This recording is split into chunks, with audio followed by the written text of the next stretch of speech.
The Chansiri statement. I did do a video over there, started recording one. It was about 2 hours long. It would have took me hours to edit it because I went through the entire thing, but I ain't got time for that. I've not felt well enough to be sat there editing all that. But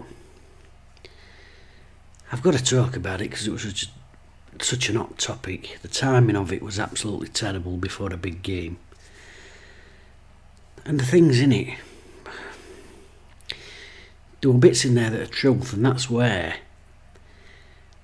it divides a fan base, because a lot of it is threats, a lot of it is the blame game, blame culture, but there's enough truths in there that people can cling on to that, and it causes that division. And it's a bit of a trick like what David Icke uses, I don't know if you've ever seen Icke. I mean, the man's a lunatic, but he's a good storyteller and he's a good raconteur. So what he'll do is he'll tell these elaborate webs and he'll put little bits of truths in there. There will be a bank with that name. There will be rich people with this, that. There will be people who's been disgraced in government. And he just puts enough threads of truth in there and then surrounds it with nonsense. And it's only really when you get to end and it talks about lizard men hiding behind moon that you think, oh God, it's all bullshit this. And that's a little bit how I felt reading that statement.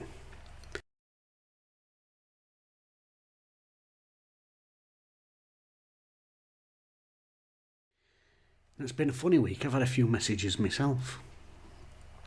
Thanks to you, Chairman's not putting any more money in now. Well, thanks to me, a fat bloke sat in his kitchen. I don't think so. There'll be many reasons why Mr. Chansiri's saying he's not going to put any more money in. Perhaps he ain't got any more money. Perhaps his father has seen bills coming through and gone, we're going to have to cut his allowance, love, he's going crackers. Do you know what I mean? There'll be plenty of reasons why. He'll not be a fat bloke sat in his kitchen. He'll not be 10 blokes chucking tennis balls on a pitch. He'll not be any number of other people who's been blamed for Mr. Chansiri not putting any more money in. It'll not be the McClure brothers' fault. It'll not be Neil Hargreaves' fault. It'll not be my fault. It'll not be the tennis ball lad's fault. The main reason he can't put any more money in is because he's spaffed so much of it up the wall.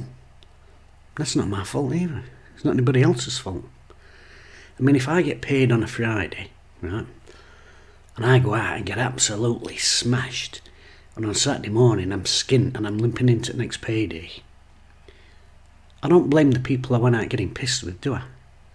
No, I blame myself, because it's me that spaffed the money, not them. And that's the way he's looking at it. I've spaffed all this money, and you lot have let me. Well, yeah. You own club. It's not down to us what we spend. I ain't bought an £8 million centre forward and gave him 25 grand a week. It's not that. That's not on me. It's not on any of fans. That's down to Chairman and his advisors. You've got to put the money in now. Really? What have you ever done that's good for club? Well, I can tell you one thing we've done for club. We've turned up for 156 years. Spent money in club shop, bought tickets. Our dads and granddads and great-granddads going back all them years, that's what we've done. I've got mates, Oppie, Armo. 40 years home and away. Can count games they've missed on one hand. Every time we've got an away in to fill, we fill it. And get behind team. What do you want us to do? Not some working class bloke to come home at the end of the day, park van on drive, come in house and then get on blower to a load of millionaires and try and get sponsorship in. What does he think we're mixing with? What circles does he think we're in? It's not down to us to bring investment into the club. He's the person who runs the business. It's down to him to do it. So he's going to withdraw putting any extra money in. He's now asking for advice. What would you do? I wish you'd asked for advice in 2015 when you took over. Because in 2015, if you'd come in and said, what advice would you give me? Somebody like me personally, I would have said, oh great, I'll tell you what, why don't you invest in infrastructure at the club? Why don't we invest in the training ground, the facilities there, the youth setup? Why don't we invest in an expanded scouting network so we can bring in really good young players, get young players in from other clubs as well, turn them over at a profit, make the business self-sustainable, and tell the fans, I've arrived, I've got money, but I'm not going to go mad. What I'm going to do is I'm going to invest in community projects as well to get more young fans in. I'm going to invest in youth system, I'm going to invest in coaching and scouting networks, and it might take us 3 years, but with my investment in that 3 or 4 years we'll get there. But he didn't ask for advice, did he, in 2015? He was asking for advice, and now he's spent everything. It weren't me that got us a 6-point deduction and so us plummet to 3rd division. It weren't any fans' fault that we plummeted to 3rd division with a 6-point deduction. All fans have done is turn up and support a team like they've always done. Advice. There were people who offered advice from day one. There's people who live in this city who are coaches and managers, people who's been chairman, people who've run the FA, all there. Many of them Wednesday fans, offering advice. Tap into them, give them a phone call. I don't know much about football, what do you think about this? I think it sounds like a rip-off, pal, I'd stay well clear. Thanks. But it's that thing of, and it's a modern thing, it's not just him. There's a thing in the modern world where folks won't ask for help, or folks don't want to admit that they don't know what they're doing. They see it as a slight on the personality. It's the same thing at work. If you don't know, ask. Ask the people who do know. But people daren't. They don't want to look like they don't know. And then they bumble from one mistake to another. Ask. Whenever I've gone into a new job or a new environment, I never stop asking a question. What do you do when this happens? What do you do when that happens? How do you work around this? Has this ever happened before? How did you get around that? So if you don't ask, you don't know. You can't be good at your job if you don't ask questions. But these folks, they don't like asking questions because it makes them feel, oh, they'll look down on me. And I think that's part of it as well. I don't think there's a cultural issue here at play that over here, you have to sort of work your way and earn respect, don't you? I think Mr. Chansiri comes from a culture where you're born into a position where you get respect from the off, whether it's in business, finance, education, or just wealth. I think people start off in a position where they just expect to be respected. And if you start off like that, then you don't like asking questions, especially of the lower orders. Yeah, so, like I said, there's enough stuff in there that is true, because I don't doubt at all that he's probably putting 2 million in. But that's not the fans' fault. It's not the fans' fault. We didn't sign Alman Abdi. We didn't offer him the wage structure that he was on. We didn't sign Jordan Rhodes. We didn't go and sign 3 transfers from Burnley and put them on wages which had Sean Dyche saying, well, I'd like to keep the lad, but we can't match what a 2nd division club are offering. That's not on us. We don't fail the accounts. Can't be turning up fans all the time. What do you bring? Bring support. As I said, like we've done for 156 years. Generations and generations, because that's what supporters do. It's not down to us to go, do you know what? I'm going to go and see if I can get a couple of £1 million bank loan out. No.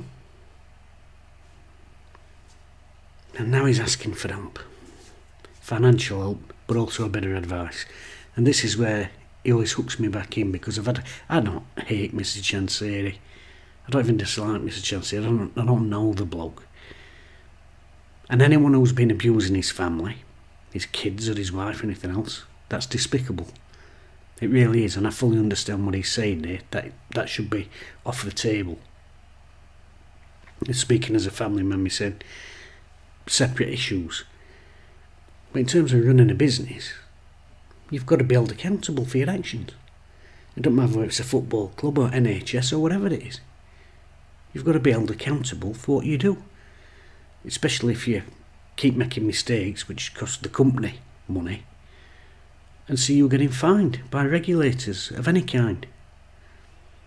That's what the job is. And if you own a football club, you, in the main, are the person who finances it. I mean, I think he's quite lucky that he's got a club, a second, third division club, which is what we've been for 3/4 of my lifetime, which has an average attendance of over 20,000. I mean, what would he do if we were owning a club that were pulling 5,000 and 6,000 in as a gate? Charging them £100 a match ticket? Spend wiser. It's quite simple. But as I said, he hooks you in because I don't dislike the man. A lot of people say stuff. I don't dislike him. I want him to do well, because if he does well, Sheffield Wednesday are doing well. That's all any fan wants. It's a successful, sustainable club. And if he gets things right, it means the club are getting things right, and that's successful. Everybody's happy all around. And that's where he gets you, because he says, I want the best, I want to do this, what do you think I should do? And that's where you start thinking, if he could just listen to right advice. I was talking to a mate of mine over there, Oppie, and we've said this from day one, from 2015. Don't dislike the bloke at all. Don't know the bloke. But there's just that part of you that keeps, I wish he'd listen. I wish he'd listen. To people who know football. To people who know the business of football. And like I said, that first year, with that transfer committee, I mean, he came in and set that up, and everybody was like, good idea. Get people in who know what they're doing. There was that Pearson from Hull, who'd got a good reputation. Glenn Roder, who knew football inside out. They'd all gone within, 2 months? There was all this with Doyen coming in and getting the players, signing half a youth team up. Like I said, every time, just listen. Just listen. That's all you want him to do. Just listen to people who know what they're doing. And every time we have this sort of thing, there's that little part that thinks, oh, this time I think he's going to take it on board. And you're prepared to give him another chance. And genuinely, if he did start listening to football experts, I would give him another chance. But a lot of people are completely at end at road with it. No, I've never put my name behind protests or all like that. If people want to protest, that's up to them. If they want to cob balls on pitch, that's up to them. Everybody's got a different view on it. But we cannot be turning on each other about it, because none of it is our fault. None of it. All we do is go to games. All we do is spend money at club shop. None of it is on us. And that's that blame culture that's coming from high up. Frankly, it's got to stop. Don't do club any favours. The other thing is, these statements keep coming out, and it's like a wounded animal. But it makes the national press, and it's bad press. I know some people will say any publicity is good publicity. That sort of publicity ain't good, because it potentially puts off people who do know what they're doing from coming and getting involved in your club. Football's a very small world. Everybody in football will be aware of what happens at Sheffield Wednesday. Sam Allardyce were talking about something over there that he'd heard. The rumour mill will be absolutely busy. You've got to create a positive environment for yourself and your supporters and your players, especially with the season we're having. So I thought the timing of it were off. I thought there were too many veiled threats in there for it to be anything other than a negatively read release. And I genuinely don't know why he did it. I don't. I mean, as I said, there was stuff in there that were truthful. Yeah, people shouldn't be breaking the law. People shouldn't be doing things that could see him getting stadium bans or this and other. They certainly shouldn't be involving his family in it. That is despicable. I 100% agree with him with that. But to put all that stuff in, but then add the other stuff, it's your fault that we're going to this over. You need to start putting more. No. Sorry, no. Can't have it. Fans cannot take the blame for our football clubs are run. The end.